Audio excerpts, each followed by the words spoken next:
Hello everyone, मैं Lakshman Singh Chauhan IT hunt channel पर फिर से आप सभी छात्रों का स्वागत करता हूं।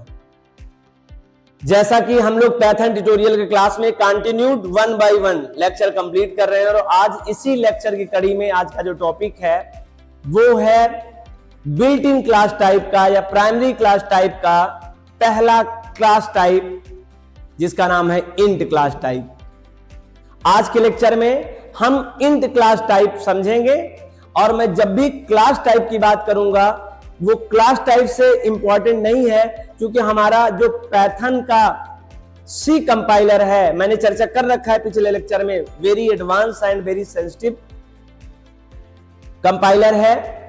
हमें क्लास बताने की जरूरत ही नहीं है, हमें सीखना और सिखाना आपको है कांस्टेंट टाइप की वैल्यू।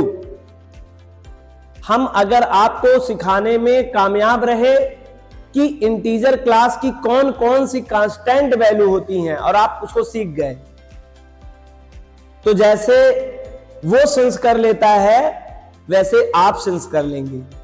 ये जो मैं सिखा रहा हूं वो कंपाइलर को सिखाने की जरूरत नहीं है, कंपाइलर तो ऑलरेडी पता है कि कौन सा कांस्टेंट वैल्यू किस क्लास का है। आपको सीखने की जरूरत है कि कौन कौन से कांस्टेंट हैं जो इंटीजर क्लास के लिए पार्टिसिपेट करेंगे। अगर आपको ये बात नहीं समझ में आ रही तो ऐसे छोटे एग्जांपल से फिर मैं समझाऊंगा, जो कई बार इस एग्जांपल को लेके चल रहा हूं मैं, क्योंकि क्लास और कांस्टेंट वैल्यू दोनों को समझना बहुत इंपॉर्टेंट है। हमें क्या सीखना चाहिए, हमें क्लास या कांस्टेंट वैल्यू।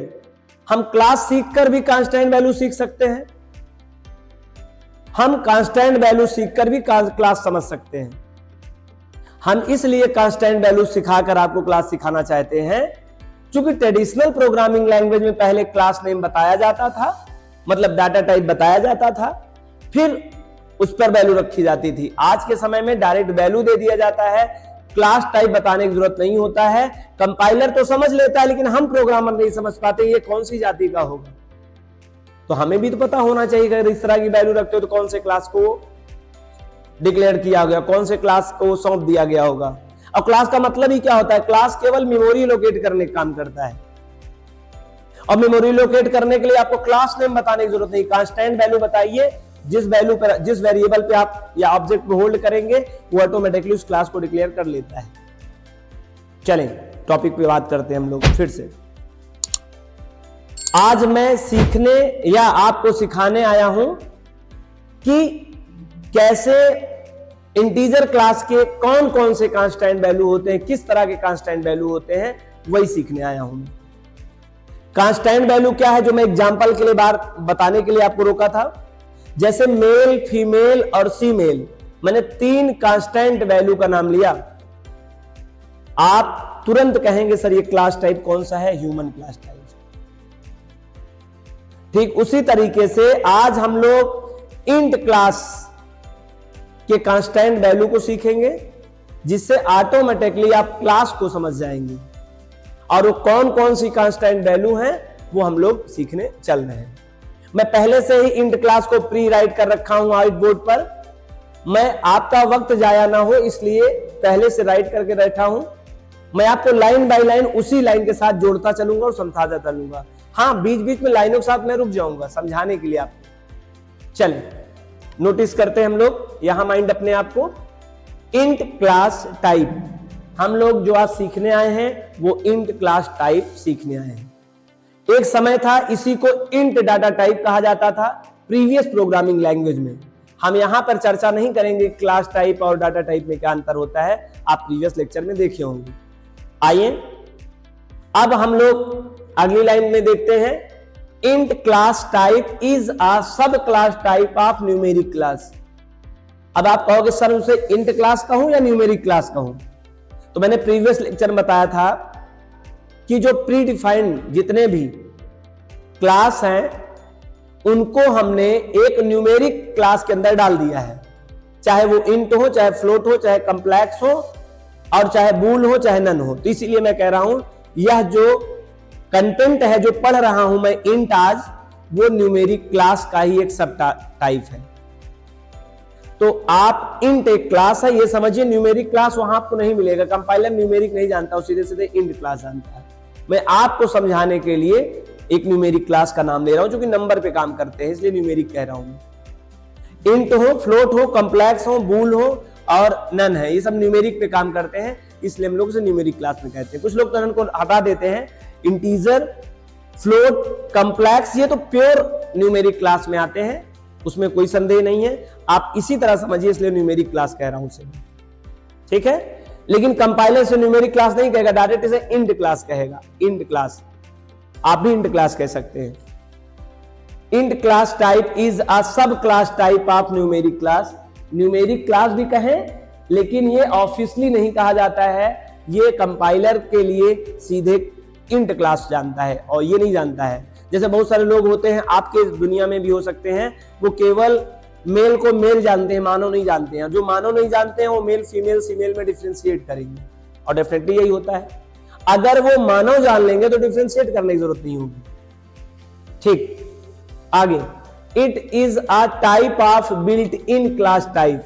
हाँ, ये जो इंट है क्लास, यह एक बिल्ट इन क्लास टाइप का ही एक टाइप है। बिल्ट इन क्लास टाइप में इंट, फ्लोट, कॉम्प्लेक्स, बूल और नन थे। तो इंट जो पढ़ रहे हैं, तो हम कह रहा हूं कि इंट क्लास जो है ये बिल्ट इन का ही एक टाइप है। आगे हम लोग बात करेंगे, int is a short form. अच्छा, एक लाइन यहां कंप्लीट कर दें। It is a type of built in class type oblique primary class type. हमने प्रीवियस लेक्चर में बिल्ट इन क्लास टाइप के बहुत सारे नाम बताए थे, अभी लेक्चर में बात नहीं करेंगे। आप अगर नहीं जानते हैं तो प्रीवियस लेक्चर को जाके सीन कर लीजिए, उसमें मैंने आपको बहुत अच्छे समझाया है, जहां पर फंडामेंटल क्लास टाइप लेक्चर में देख लीजिएगा। तो इसे कुछ लोग प्राइमरी क्लास टाइप या बिल्ट इन क्लास टाइप कहते हैं। बिल्ट इन क्लास टाइप या प्राइमरी क्लास टाइप या फंडामेंटल क्लास टाइप का ही इंट क्या है, एक क्लास टाइप है। आई होप आपको लाइन समझ में आई होगी। आगे, int is a short form of integer class type. हमें जो इंट क्लास कह रहा हूं, इसी को आप इंटीजर क्लास से भी प्रोनाउंसिएट कर सकते हैं। फिर सर, इंटीजर को इंट किसने शुरू कर दिया?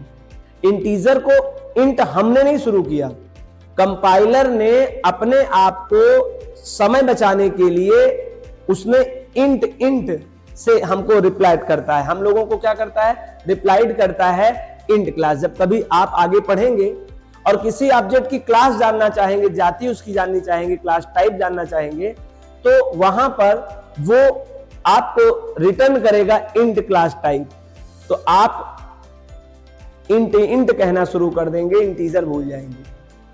लेकिन आज पहली बार है, हम उस टर्म को पूरा तो ले लें। वैसे तो अधूरा ही बोला जाएगा, क्योंकि अधूरा वो बोलेगा तो अधूरा हम बोलना शुरू कर देंगे। लेकिन इंट का पूरा तात्पर्य इंटीजर होता है, मीनिंग पूर्णांक संख्या होती है। इंटीजर माने पूर्णांक, पूर्णांक मतलब पूरा पूरा, ठीक है। जैसे ये एक पूरा है, ये दो पूरा है। सर ये दो मार्कर है और मैं इसको आधा, इसके साथ आधा लगा दूं, कहूंगा सर ये अपूर्णांक है। तो आई होप आप पूर्णांक और अपूर्णांक जो समझ गए। अंग्रेजी में इसे इंटीजर और हिंदी में पूर्णांक कहते हैं। आगे चले, which number without decimal point, ऐसा संख्या जिसमें दशमलव बिंदु ना लगा हो, is called int class constant value. उसे हम इंट क्लास कांस्टेंट वैल्यू कहते हैं। ऐसी संख्या, ऐसा नंबर, आज जब मैं नंबर कह रहा हूं या संख्या कह रहा हूं, तो आपके दिमाग में एक चीज छूट रही है, छूटनी भी चाहिए, अंक छूट रहा है। अंक और संख्या में क्या डिफरेंशिएट है? अंक को अंग्रेजी में डिजिट कहते हैं, संख्या को अंग्रेजी में नंबर कहते हैं। मैं आपसे पूछूं कि अंक और संख्या में क्या डिफरेंस है, तो आप इसका जवाब भली भांति जानते हैं। फिर भी मैं रिकॉल करना चाहूंगा, 0 से लेकर 9 तक जो भी होता है उसे हम लोग डिजिट कहते हैं या अंक कहते हैं।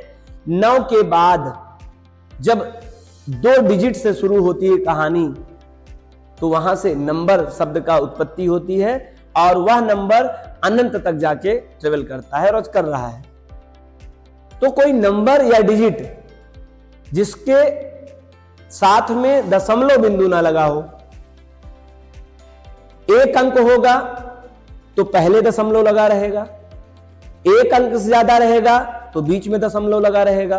तो ना किसी संख्या के आगे ना पीछे दशमलव बिंदु ना लगा हो तो उसे आप समझिएगा यह इंटीजर कांस्टेंट वैल्यू है। आई होप समझ में आया होगा। ऐसा वैल्यू, ऐसा नंबर या डिजिट जिसके ना तो आगे दशमलव लगा हो ना उस अंक के पीछे लगा हो, ऐसे को हम लोग बोलते हैं वह इंटीजर कांस्टेंट है। ठीक है। The int class constant value can B positive और निगेटिव। हां, ऐसा हो सकता है कि आपका जो इंटीजर क्लास का कांस्टेंट वैल्यू है उसके आगे प्लस साइन या माइनस साइन लगा हो सकता है, फिर भी वह कहलाएगा इंटीजर क्लास कांस्टेंट ही। पॉजिटिव इंटीजर और निगेटिव इंटीजर ऐसे फॉर्मेट में भी कांस्टेंट आपको मिल सकते हैं, या आप कह सकते हो किसी भी ऑब्जेक्ट पर रख सकते हो। प्लस लगाकर कोई नंबर भी आप रख सकते हो किसी वेरिएबल पर, या हम यहां पर बोलेंगे ऑब्जेक्ट पर। ऑब्जेक्ट पर कहूंगा तो परमानेंट स्थान पर, और ऑब्जेक्ट का मतलब मेमोरी पर, प्लेस पर। तो हम उस प्लेस पर +5 भी रख सकता हूं, -5 भी रख सकता हूं। आगे, int class constant value can be single digit, मतलब डिजिट में भी हो सकता है इंटीजर कांस्टेंट वैल्यू और नंबर में भी हो सकता है। अभी मैंने बताया नंबर और डिजिट में क्या अंतर है। तो सिंगल डिजिट का भी हो सकता है, और मोर देन डिपेंड अपॉन कंपाइलर, और एक से ज्यादा भी डिजिट का हो सकता है, वो डिपेंड करेगा कंपाइलर, हम नहीं डिक्लेयर करेंगे। वैसे मोस्टली 10 से 12 डिजिट तक तो आराम से आपका संभाल सकता है, कोई भी आपका आइडियली होगा ओल्ड टाइप का, या वैसे भी 10 से 12 डिजिट आसानी से संभाल लेता है। इसके आगे के डिजिट को भी रख सकता है कोई इंटीजर जो ऑब्जेक्ट होगा वो इससे ज्यादा भी वैल्यू अपने पर होल्ड कर सकता है, लेकिन यह डिपेंड करेगा कंपाइलर के परमिशन के ऊपर। आगे, int class constant value can be single digit or more than depend upon compiler. Last में वर्ड कंपाइलर लिखा हुआ है। Integer constant value also take a zero. और एक खास बात, आप किसी भी जीरो को भी अगर किसी पर ऑब्जेक्ट पे रखवाएंगे तो भी वो उसे ट्रीट करेगा इंटीजर ही। जबकि आप मैथ वाले कहते हैं जीरो को पूर्णांक, का पूर्णांक में कोई प्रॉब्लम होती है उनको, लेकिन यहां समझिएगा कंपाइलर जीरो को भी पूर्णांक मानेगा, दशमलव को केवल नहीं मानेगा। मतलब जीरो को, पॉजिटिव को, निगेटिव को, जीरो से लेकर आगे को, जीरो से लेकर पीछे को, सभी को क्या मानेगा वो? उसे मानेगा ये है इंटीजर कांस्टेंट। इंटीजर कांस्टेंट में जीरो हो गया, कोई संख्या जीरो शुरू होता है तो जीरो होगा। जीरो के बाद जब भी आप 1 आता है, 2 आता है, 3 आता है, आप ऑलरेडी उसे पॉजिटिव संख्या कहते हैं, पॉजिटिव नंबर कहते हैं। और आप माइनस भी लगा के निगेटिव एज ए ट्रीट कराकर भी रख सकते हैं। अभी मैं एग्जांपल एक्सप्लेन कर दूंगा, कोई बात नहीं। आगे देखिए, integer constant value also take a zero. ये बात हो गई। Integer constant value can be different for sub constant type. Integer का जो कांस्टेंट टाइप होगा वो ऑलरेडी आपने 3 तो देख ही लिया, 3 में 2 ही आप मानिए, एक पॉजिटिव एक निगेटिव। जीरो को हम पॉजिटिव भी मानते हैं। तो हम इंटीजर कांस्टेंट में कोई भी नंबर या डिजिट जीरो हो सकता है, प्लस लगा हो सकता है, बिना प्लस के वो माइनस लगा भी हो सकता है। और इसके एक्सटर्नल और क्या हो सकते हैं, ये 0 लगा के, 0x लगा के, 0b लगा के, इस तरह से हम लोग बना सकते हैं। आइए इसको एक्सप्लेन करने के लिए मुझे एक स्पेस चाहिए, मैं इसको रफ करने चल रहा हूं, फिर आपको इसको बढ़िया समझाता हूं सिर्फ लाइन के बाद का content. Int class is a sub class type of numeric class. int is a type of built-in class type या primary class type. int is a short form of integer class type. हम लोग integer class type कहें या int class type कहें, आपकी मर्जी, लेकिन compiler int ही reply करता है। which number without decimal point, ऐसी संख्या जिसमें दशमलव बिंदु नहीं लगा होगा, is called integer class constant value। वो आपकी कोई भी वैल्यू हो सकती है, +5 लिख सकते हैं, -5 लिख सकते हैं, 0 लिख सकते हैं। int the int class constant value can B positive और निगेटिव, मैंने पहले ही बता रखा है आपको। Int class constant value can be single digit और मोर देन डिजिट, आप एक डिजिट का रख सकते हैं, एक से ज्यादा डिजिट का रख सकते हैं, ये डिपेंड करता है कि आपका कंपाइलर सपोर्ट कर रहा है कि नहीं कर रहा है। किसी भी ऑब्जेक्ट पे इतनी बड़ी संख्या भी रख सकते हैं, कोई प्रॉब्लम नहीं। Integer constant value also take zero, zero को भी वो इंटीजर ट्रीट करता है। Integer constant value can be different for sub constant type. Integer के कांस्टेंट में ये इसका मतलब हो गया सर, ये कितने अलग अलग प्रकार के कांस्टेंट होते हैं, यही समझने के लिए मुझे रफ करना पड़ेगा व्हाइट बोर्ड को और मुझे ये समझाना पड़ेगा। Take two time please. आइए हम लोग अब सीखते हैं कि कैसे इंटीजर के डिफरेंट डिफरेंट कांस्टेंट्स हम रख सकते हैं किसी एक ऑब्जेक्ट पे। आइए मैं फिर बता दूं, मैं कोई प्रोग्रामिंग स्किल नहीं बता रहा हूं, थ्योरी कंप्लीट कर रहा हूं। थ्योरी के बाद हम लोग स्किल पे आएंगे, प्रोग्रामिंग तो ये सब बातें वहां करेंगे और पूरी डीप में करेंगे। अभी केवल कांस्टेंट पहचानने की बात कर रहा हूं। मैं कह रहा हूं पहले तो लास्ट वाली लाइन समझ लेते हैं कि इंटीजर कांस्टेंट कितने टाइप के होते हैं। इंटीजर कांस्टेंट ये जो वैल्यू होते हैं वो 4 प्रकार के हो सकते हैं और वो 4 प्रकार का नाम क्या है? डेसिमल इंटीजर,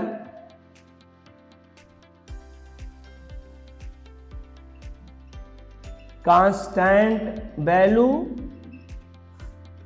दूसरा बाइनरी कांस्टेंट। इंटीजर नहीं भूलेंगे हम भाई, क्योंकि क्लास तो इंटीजर ही है। Binary integer constant value, octal integer constant value, चौथा है हेक्साडेसिमल इंटीजर कांस्टेंट वैल्यू। मैं आपका थोड़ा सा ध्यान अपनी तो केंद्रित करना चाहता हूं, क्योंकि इंपॉर्टेंट टर्म है। देखिएगा, कुछ मैं फंडामेंटल चीजों को भी बारे में बात करूंगा। पहले तो डेसिमल साइंस की भाषा में 10 को कहा जाता है, जिसे हम लोग 10 बोला करते हैं, उसी को साइंस में डेसिमल टर्म से प्रोनाउंसिएट किया जाता है। बाइनरी का मतलब यहां पे 2 से है, ऑक्टल का मतलब यहां पे 8 से है, और हेक्सा का मतलब यहां पे 6 प्लस डेसिमल 10 इक्वल टू 16 से है। तो डेसिमल इंटीजर हो सकता है। और डेसिमल इंटीजर को डेसिमल क्यों कहा गया? क्योंकि वह 0 से लेकर 9 तक डिजिट को सपोर्ट करता है। डेसिमल जो नंबर होते हैं उन्हें इसलिए डेसिमल कहा जाता है क्योंकि 0 से 9 तक के डिजिट को हम लोग डेसिमल में रख लेते हैं, और इस 9 डिजिट से ही मिलकर बहुत सारी संख्याओं का निर्माण हुआ है, तो इसे डेसिमल कहते हैं। डेसिमल का मीनिंग 10 होता है। इसका जो रेंज होता है 0 से लेकर 9 होता है, और इसका रेडिक्स या बेस 0 से 9 जरा काउंट करो तो 9 में 1 और जोड़ दो, क्या हो जाएगा? 10। 1 क्यों स्टार्ट कर रहे हैं सर? 0 से चल रहे हैं। गिनतियां 1 से शुरू करिए तब तो होता है। जैसे मुझे 2 उंगली गिनना हो, 0 से तो 0 1 कहोगे 1 उंगली है, ऐसा नहीं है। अगर आप 0 से गिन रहे हो तो 1 आगे जोड़ दो बस, तो 0 1 के बाद 1 जोड़ 2 हो जाएगा। तो यहाँ पे 10 बेस होता है। बाइनरी का जो रेंज होता है 0 से लेके मात्र 1 हो सकता है। 0 होगा या तो 1 होगा, इसका बेस 2 होगा, जिसे हम रेडिक्स या बेस कहते हैं। आधार भी हिंदी में कहते हैं। ऑक्टल का मतलब 0 to 7 का कलेक्शन होगा। 0 to 7 करोगे ऐड तो कितना हो जाएगा? 8 हो जाएगा। तो बेस या रेडिक्स 8 होता है। हेक्साडेसिमल 0 से लेकर 9 तक और A से लेकर F तक, तो टोटल कितना हो जाएगा? 16 होता है, क्योंकि 0 से लेकर 15 हो गया। ये हम 0 से 15 भी कह सकते थे, लेकिन 0 से 9 होता है, A to F होता है। ये बेसिक चीजें हैं, इसको ज्यादा नहीं समझना था। पाइथन प्रोग्रामिंग लैंग्वेज में ये माने समझना जो मैं समझाना चाहता हूं। Decimal number integer constant value, binary integer constant value, octal integer constant value, hexadecimal integer constant value. Sir, किसी कांस्टेंट को पहचानने का अपना एक साइन होता है। साइन से कांस्टेंट पहचाना जाता है। बिना साइन से आप कांस्टेंट कैसे पहचानेंगे? कांस्टेंट के साइन से ही पता चलता है कि वो क्या है। जैसे एग्जांपल फॉर ये क्या है, आप कहोगे सर ये एक नॉन लिविंग थिंग्स है। मैं आपसे पूछूं कैसे जान गए, आपको सर इसका साइन है, पहचान है। क्या पहचान है? It can not bleed, it can not reproduction, it can not it's move. तो ऐसे तमाम बातें हैं जो इसकी पहचान के लिए उत्तरदायी हैं। मैं लिविंग थिंग्स हूं, इसके कारण के लिए भी आपको पहचान पता हो, साइन पता है क्यों हम मुझे लिविंग थिंग्स कह रहे हैं, जो मूवमेंट हम में है, हम सेल्फ ग्रोथ कर रहे हैं, ब्रीथ कर रहे हैं, ये तमाम कारण है। आप हमें लिविंग थिंग्स और इस चीज को नॉन लिविंग थिंग्स समझने और कहने का। एग्जैक्टली सर, कंपाइलर को भी कोई ना कोई तो साइन होगा जो समझेगा कि ये डेसिमल है, ये ऑक्टल है, ये बाइनरी है, रो हेक्सा है। कैसे समझेगा सर कांस्टेंट में? जबकि क्लास तो हम डिक्लेयर करते नहीं, यहां पे वैल्यू को देखकर क्लास समझ लेता, तो वैल्यू की कोई ना कोई तो साइन होगी जिससे पहचान ले वो। जी हाँ, वो साइन क्या होता है इसी को समझिएगा। इसे फिर से रफ कर दूं या फिर आपको क्लियर दिखाई दे रहा हो तो ऐसा समझिए। पहली बात तो समझिए, जो डेसिमल है उसका कोई साइन ही नहीं है। इसका साइन ना होना कुछ ही डेसिमल कहलाता है, जैसे 3, 30, 300, 5, 1, 2, 6, 7, 8, 6, 8, 7, 5। These are called to integer constant, और इंटीजर कांस्टेंट का ही दूसरा नाम क्या कह सकते हैं? Decimal constant. दोनों सेम ही चीज है। लेकिन दूसरा जो कांस्टेंट है जिसे हम लोग कहेंगे बाइनरी, सर जो ये बाइनरी कांस्टेंट है इसकी पहचान, हाँ इसकी पहचान है, जब भी आप कोई वैल्यू लिखेंगे बाइनरी का तो जीरो के साथ में बी कैपिटल में या स्मॉल में किसी एक में लिख सकते हैं, और जीरो से लेकर 1 तक का कोई वैल्यू 1 टू मोर देन, एक या एक से ज्यादा कलेक्शन उसके साथ कर सकते हैं। ध्यान सुनिएगा, जीरो के साथ में यदि बी आपने लिखा तो यहां से शुरुआत हो जाती है, कंपाइलर को सेंस आना शुरू हो जाता है कि इसका मतलब यूजर का जो ये वैल्यू है तो इंटीजर, लेकिन इंटीजर का कौन सा है? बाइनरी है, बाइनरी कांस्टेंट है। कैसे पता चला? जैसे आपको पता चल गया जीरो के बाद अगर बी लिखा रहेगा तो हम उसे क्या देखेंगे, किसी जगह लिखा हुआ देखेंगे तो क्या बोलेंगे? बोलेंगे ये बाइनरी कांस्टेंट है इंटीजर का। तो इंटीजर बाइनरी कांस्टेंट क्यों समझे? जीरो भी लिखा हो, जीरो के साथ कैपिटल बी भी हो सकता है, कोई इशू नहीं होगा। लेकिन ध्यान रहे, इसके बाद भी कुछ ध्यान रखना है, ये 0 और 1 के बीच की ही आगे की वैल्यू हो सकती है। मतलब आपको 2 to 9, 2 से लेके 9 तक का कोई डिजिट इसके साथ में होना नहीं चाहिए, नहीं एरर हो जाएगा। शायद आपको ये बात समझ में आई। हमें इरेज कर देना चाहिए आपको, जिससे ये बात क्लियर समझ में आए। अपने चारों को एक साथ दे दें। जरा मैं एग्जांपल करके दे रहा हूं, एग्जांपल को ज्यादा डीप में नहीं समझिएगा, क्योंकि अभी मुझे इसको प्रोग्रामिंग स्किल पे समझाना है। a is equal to 5, b is equal to 0, b 1 0 1, c is equal to 0 o 1 2 7, d is equal to 0x 1 2 3 4 5 6 7 8 9। ऐसे ही क्यों ना कर दें इसे? 3 4 5 6 7 1 2 3 4 5 6 7 1 2 3 4 5 6 7 8 9 एंड 0 1, 0 से लेके 1 तक का। एंड आप ऐसा भी कर सकते हैं, डी के साथ ई आप करिए, फिर 0x लिखिए और 1 to 9 तो लिख ही लेंगे आप।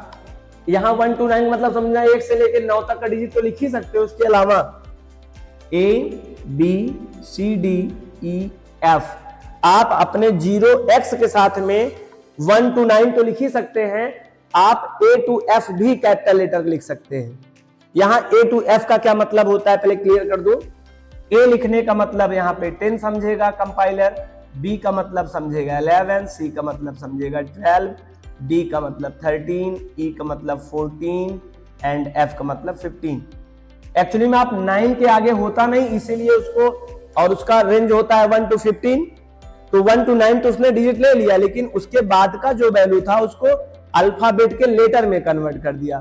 यही कारण है इसे अल्फा न्यूमेरिक नंबर सिस्टम के नाम से हम लोग जानते हैं। बाकी जो चारों थे नंबर सिस्टम ही थे, binary number, decimal number system, octal number system and hexadecimal number system और decimal number system. Decimal, octal, hexa and binary 4 number system होते हैं।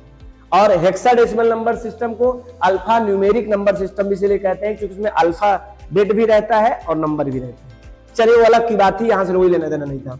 जरा देखिए ये कांस्टेंट वैल्यू है, पहचानिए किस टाइप कांस्टेंट वैल्यू है। आप कहोगे सर इंटीजर है, कैसे पता चला भाई इंटीजर है? क्योंकि इंटीजर में ऐसी संख्या जिसमें दशमलव बिंदु न रहे उसे इंटीजर कहते हैं।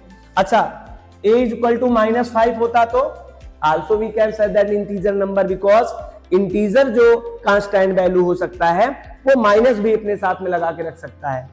अच्छा सर प्लस लगा दे तब? हाँ जी, प्लस भी कर सकते हैं। तो कुल मिला के आप पॉजिटिव इंटीजर भी रख सकते हैं, निगेटिव इंटीजर भी रख सकते हैं, और इसी इंटीजर को हम डेसिमल के नाम से पुकार लेते हैं, इसे डेसिमल कहते हैं। जब जब मैं इंटीजर कह रहा हूं तो उसका मतलब वो डेसिमल है। डेसिमल की पहचान क्या है? डेसिमल की पहचान यही है कि कोई उसकी पहचान नहीं होती है। और बाइनरी में 0 बी लगा के, 0 है बी है। कोई पूछ रहा है सर बी कैपिटल में स्मॉल में, आप चाहे बी कैपिटल में लगाइए चाहे बी स्मॉल में लगाइए, लेकिन 0 होना चाहिए। उसके बाद क्या होना चाहिए नियम? 0 से लेके 1 तक का ही कलेक्शन इसके आगे होना चाहिए। और 0 ओ क्या बता रहा है? ये बता रहा है कि ऑक्टल टाइप का कांस्टेंट इंटीजर वैल्यू है ये, और इसके आगे होना चाहिए तो 1 से लेकर अच्छा 0 से भी मान सकते हैं। चलिए आप 0 से लेकर ये तमाम, हालांकि 0 कोई महत्व नहीं होगा इसलिए मैं नहीं कह रहा हूं, आप 0 से लेकर 7 तक की वैल्यू इसके साथ ऐड कर सकते हैं। लेकिन क्या नहीं ऐड कर सकते हैं? आप 8 और 9 ये दोनों का उपयोग नहीं कर सकते हैं जब आप 0 ओ लिखे हो। 0 से 7 तक डिजिट तो रख सकते हैं, लेकिन 8 और 9 नहीं रखिएगा, एरर हो जाएगा। अब बात करते हैं इसमें क्या नहीं रखिएगा?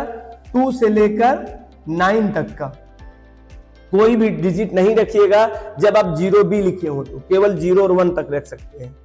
हेक्साडेसिमल में 1 से लेकर 9 तक रख सकते हैं, या ए से लेकर आप ये लेटर यूज कर सकते हैं। मिक्सअप भी कर सकते हैं, अकेले भी कर सकते हैं, कोई आंसर कोई प्रॉब्लम नहीं होगा। लेकिन एक खास बात समझिए, ये सब का जो क्लास होगा एक ही टाइप होगा, टाइप नहीं चेंज होगा। जरा बताइए, चाहे कोई मेल हो चाहे कोई फीमेल हो चाहे कोई फीमेल हो, है तो वो एक ही क्लास का ना भाई। भले अलग अलग साइन रखता हो, अलग अलग पहचान होता हो, अलग अलग सब मान्यताएं और कहानी हो, लेकिन है तो एक ही क्लास का। हमें तो उसे एक ही क्लास का समझना चाहिए। एग्जैक्टली कंपाइलर भी इसी तरह से be sensitive and well PhD holder है, वेल एजुकेटेड है, वो समझता है कि हो तो इंटीजर क्लास के ही। भले अलग अलग तुम साइन से पहचाने जाओगे, क्लास सब का पता करोगे, ए का, बी का, सी का, डी का, तो कहलाएगा इंट क्लास का तुम ऑब्जेक्ट हो, क्योंकि इंट क्लास के ही कांस्टेंट वैल्यू है। और जब भी आपको आउटपुट में शो होगा, रखे चाहे आप जिस टाइप की वैल्यू रहोगे, लेकिन जब स्क्रीन पे जो दिखाएगा वो स्टैंडर्ड टाइप होता है, डेसिमल दिखाएगा, डेसिमल के फॉर्म में ही, आपको बाइनरी में नहीं दिखाएगा। कैसे देखेंगे बाइनरी फॉर्म में, क्या है, तमाम कहानियां हैं इसमें, लेकिन वो प्रोग्रामिंग स्किल है, थ्योरी स्किल नहीं है। हम ही पहले थ्योरी कंसेप्ट क्लियर कर रहा हूं, जब मैं प्रोग्रामिंग में आऊंगा तो ऐसा कोई टॉपिक नहीं होगा जो आपको बढ़िया से नहीं समझ में आएगा प्रोग्रामिंग के अकॉर्डिंग भी। अभी कोई लॉजिकल बात नहीं, केवल थ्योरेटिकल बात। आई होप आप सभी स्टूडेंट को आज का ये इंट क्लास कांस्टेंट सभी पहचान समझ में आया होगा। अब जरा एक मोटे तौर पे समझ लीजिए, कांस्टेंट केवल 5 टाइप के हो सकते हैं। पहला प्लस लगा कोई इंटीजर हो सकता है, दूसरा कोई माइनस लगा इंटीजर हो सकता है, तीसरा कोई 0 भी हो सकता है, चौथा कोई 0 के साथ में बी स्मॉल या कैपिटल लगा 0 से 1 हो सकता है, पांचवा कोई 0 और ओ के साथ में लगा 1 से लेकर 7 तक डिजिट कंसीडर किया हुआ हो सकता है, 6 कोई 0 to x लगा हुआ a to f या 1 to 9 हो सकता है। ये कांस्टेंट है, पहचान ले, इनके अलावा इंटीजर कांस्टेंट होते ही नहीं है।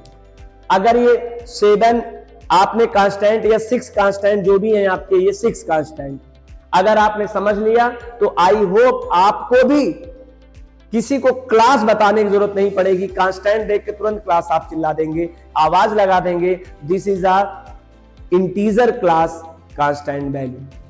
आई होप अगर आप सभी स्टूडेंट को ये लेक्चर समझ में आया हो, ये वीडियो समझ में आया हो, तो आप लाइक कर दें और चैनल पर अगर पहली बार आए हो तो सब्सक्राइब कर दें और अपने दोस्तों को शेयर करना ना भूलिए। हम अगले लेक्चर में फ्लोट कांस्टेंट के सभी कैटेगरी बताने आएंगे। हम बार बार हर लेक्चर में क्या बताने आएंगे, क्लास नहीं बताने आता हूं, क्लास की कांस्टेंट टाइप वैल्यू पहचानवाने आता हूं। आपको पहचान लीजिए और आपको पहचानना है, क्योंकि कंपाइलर को पहचानने की जरूरत है, कंपाइलर तो ऑलरेडी जानता है। ये मैं किसको समझा रहा हूं, कंपाइलर तो ऑलरेडी इनबिल्ट है। मैं आप लोगों को बता रहा हूं, जब मैनुअली आप कहीं लिख रहे हो तो बता दे ये किस क्लास का होगा। तो तुम्हें कभी अपने कंप्यूटर प्रोग्रामिंग स्किल में कंपाइलर से नहीं पूछना पड़ेगा क्लास क्या है, बता दो, खुद ही सेंस कर लोगे, क्योंकि आप भी सिंसियर हो जाएंगे। तो इसके बाद हम लोग फ्लोट क्लास कांस्टेंट वैल्यूज के बारे में पढ़ने आएंगे। Thank you so much, meet in next class.